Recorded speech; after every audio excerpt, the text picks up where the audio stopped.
Alright, ladies and gentlemen, I'm here on the show, and my God, what a game between these two teams. Kentucky, number 10 Kentucky beats number 6 Florida 106 to 100. And undefeated no more for the Florida Gators. They're a hell of a team, though. This was a hell of a game. I want to see these two teams play again, because this was a thriller. There were just so many tough shots made by both teams. This was a hell of a game. 6 players in double figures for both teams. I did not think both teams would score 100 points. Like, I did not expect that.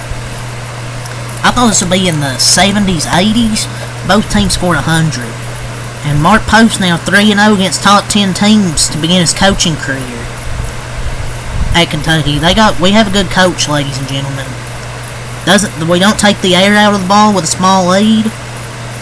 We just keep running our stuff. This was a hell of a win against a good Florida team. This is a really good Florida defense, and Kentucky shot the hell out of the ball. Florida made a lot of tough shots. Kentucky 6 players in double figures. Despite the loss, I like what I saw from Walter Clayton Jr. That dude's is a hell of a player. Him and Elijah Martin, I thought, were the 2 best players for Florida. Kentucky, 6 players in double figures. They needed every bit of that today to improve to 12-2. This was just a hell of a game. I don't know what more I can say about it. Like, Mark Pope keeping the faith, as the good John Rothstein says. Florida missed a lot of free throws that cost them in the end. And their 91% free throw shooter missed 2. Alex Condon missed like 5 or 6. This Kentucky team's legit. I mean, the 2 losses they had, the games they shouldn't have lost if they'd came out ready. But you know, sometimes in a college sports now, sometimes you need that NIL to have a good team. But NIL alone does not guarantee you a good team. Kentucky is really good, and Mark Pope has just turned this program around. And just a thriller of a game, definitely game of the day. Florida had like how many more free throws did they have than us and lose? And Andrew Carter hit a big 3. It was a 5-point game, and he hit the dagger 3. I don't think Florida's a fraud team. They're really good. They just didn't defend well today. But sometimes you'll have those games. But I don't think Florida's a fraud team by any means. That was just a great college basketball game. It's going to be hard to win on the road in the SEC this year. We're just going to protect home court, and they did. They didn't look good early in this game. I'll talk about the early portion. Didn't look great. I mean, they went down 26-18, but they went on a 16-0 run and make it 31-26. And they outscored them the rest of the half after that bad start. I believe 37-16. Then it just kind of went back and forth in the second half. But some differences was the runs Kentucky went on. They went on a 16-0 run, a 10-0 run, and I believe another 10-0 run. So 3 runs of 10 plus points hurt Florida. And also just not defending the 3 very well. Kentucky shot 14 for 29? They shot 14 for 29, 48.3%. And they made their clutch free throws down the stretch. Carr, Butler, Robinson. It's just that they played a I'd say a perfect offensive game. I think we'll hold up just fine in this conference. It's going to be tough, but I think we'll hold up. That was one of the better regular season games I've watched in a while. That was just great. Games like this is what makes college basketball one of the best. Carter had a big time game the last 3 minutes. Made a clutch 3, made 2 free throws. You just got to hold serve at home. That's a great win for the Cats. Florida was able to really stay in this game with offensive rebounds. They had, 14-15. They had like 30-something second chance points. But the last 30 minutes of this game was Kentucky at its peak offensively. This was just a masterclass offensively. Only 25 assists and only 5 turnovers. And Kobe Brea had a big game. I believe he made 7 of 9 from 3. But this was just the elite guard play between these two teams. I'm very impressed by Florida. Their guards are dangerous. Like Walter Clayton is a bucket. Elijah Martin made some tough baskets. Those dudes can play. Carter had 7 points, I believe, in the final 3 minutes. He always comes through when it matters most, when we need him. And if Kentucky were to is going to be near the SEC battle at the end of the season, that's a huge win. And for Selection Sunday, and that's a seed line come March. Because I think Kentucky and Florida will be battling for the same spot. So 3-0 versus top 10 teams. I mean, I'm impressed. I'm glad we have to play him again for my blood pressure. But Jesus, I want to see these two teams play again, because it'd be another hell of a game if these two teams play. Kobe Brea's got to be the best shooter, I would say, in the country. 7 for 9 today. I like what I saw from Kobe Brea. I think this team can win the SEC. And where's all the people that after we lost to Ohio State? Where's those people at, jumping off the bandwagon saying we can't compete in the SEC? I like to see those people come back, try to come back after we win this game. Even after they lost to Ohio State, I didn't say if we do good or bad in SEC play. I would just let it play out. And Kentucky did their thing, and Kobe Brea was insane. 23 points and 7 of 9 from 3.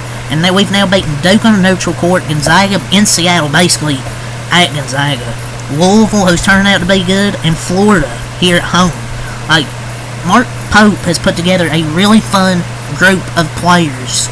A really good group of players. That is a fun team to watch, and the key is really the addition of Butler. One of the key additions. Lamont Butler just made so many great decisions. He had 2 big steals near the end of half. I believe had 7 points to close it out. The guy's just such a great culture player. He's all about winning. I think he was the best pickup Mark Pope got. Either him or Kobe Brea.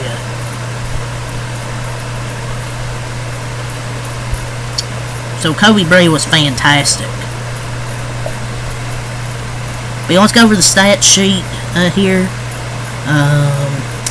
The leading scorer for Kentucky, Kobe Brea, 23 points, 7 of 9 from 3. He was fantastic. A career high, 23 points, 7 threes. When we needed Kobe Brea, he showed up.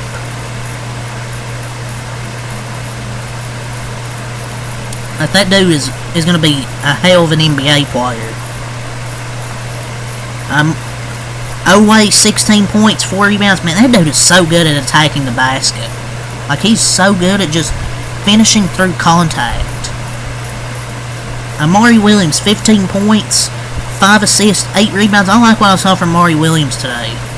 Besides that rough stretch at the beginning where he was unable to come up with 3 defensive rebounds early, he was really good at attacking the basket today, getting just one-on-one to where he can attack to the basket. When he's patient with the basketball and driving to the hoop when it's one-on-one, he can score. So I like what I saw from Amari Williams. I know we've shit on him a lot, but he had a really good offensive game. Carter, 14 points, 5 assists, 4 rebounds. He kind of struggled throughout the game, but he had a spun, made a nice move to spin for a basket, hit a big 3, and made 2 clutch free throws. He shows up when we need him. Jackson Robinson, 14 points, 2 assists. I thought a solid game from Jackson Robinson, 5 for 12 from the floor today. He had 2 assists. Thought he had a solid game. Lamont Butler, 19 points, 8 assists. How many rebounds? 2 rebounds. Another great game from Lamont Butler. Look, I'm not sure his stats can measure how good he is. 6 of 9 from the floor, 6 of 7 at the line. He had 3 steals, 2 rebounds, and he constantly pressures the ball. He is so good at putting pressure on the basketball and putting players in an offensive-friendly system can enhance their skills, like Mark Pope. Lamont Butler has become a much better offensive player at UK. It's the same for Otaowe. He's become even better. And just the scariest part about it is how many different dudes can be. Kobe Bryant went off today, but all of their starters hit double figures. Florida has the same thing, it's just the missed free throws really hurt them. Florida has the same thing, it's just they missed way too many free throws. But yeah, that's 6 players in double figures. Almanor, 1 assist, 3 rebounds. Travis Perry, 3 points, 1 assist. He nailed a 3. Garrison, 2 points, 3 assists, and 3 rebounds for Garrison. Kentucky as a team shot 57% from the floor, 48% from 3, 75% from the line, 25 assists on their 37 made field goals, 5 turnovers. Florida really didn't turn much over either. Didn't really turn it over much either, with only 8 turnovers. Florida actually shot good from the field, 33 of 60, 55.0%. 12 of 34, 35.3%. Walter Clayton's going to be a hell of a player. Will Clayton, Walter Clayton, whatever the fuck his first name is. But yeah, this is where it kind of hurt Florida free throwing. 22 of 35, 62.9%, and their 91% free throw shooter missed 2 at the end. But they really dominated us offensively on the rebounds, 19 to 10. Kind of nearly even defensively, 23-21. But they got most of their points on offensive rebounds. But yeah, Florida, these are going to be 2 good teams. Florida takes their first L. Clayton Jr., Walter Clayton Jr., 33 points, 5 assists, 3 rebounds. Hell of a game from Walter Clayton. He's going to be a hell of a team. This is a hell of a team and a hell of a player.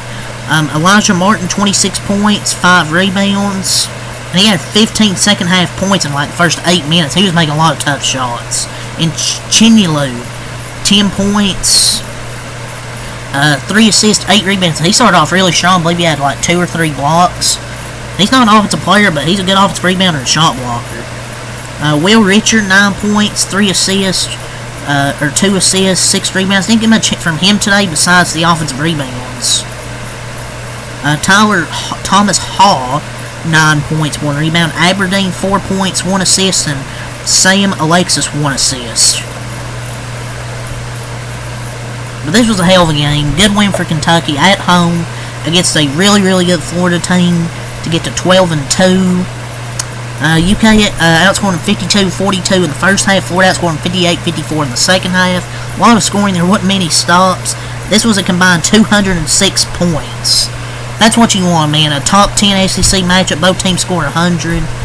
This was just great. And this was compelling and competitive for the whole game. It's just a great start to the day for college hoops on a loaded day of basketball. This is just how amazing the SEC is and will continue to be the rest of the season, just based off this first game of conference play. So yeah, that's really all I gotta say. Good win for the Cats to hand Florida their first L. So yeah, that's really all I gotta say. So yeah, peace.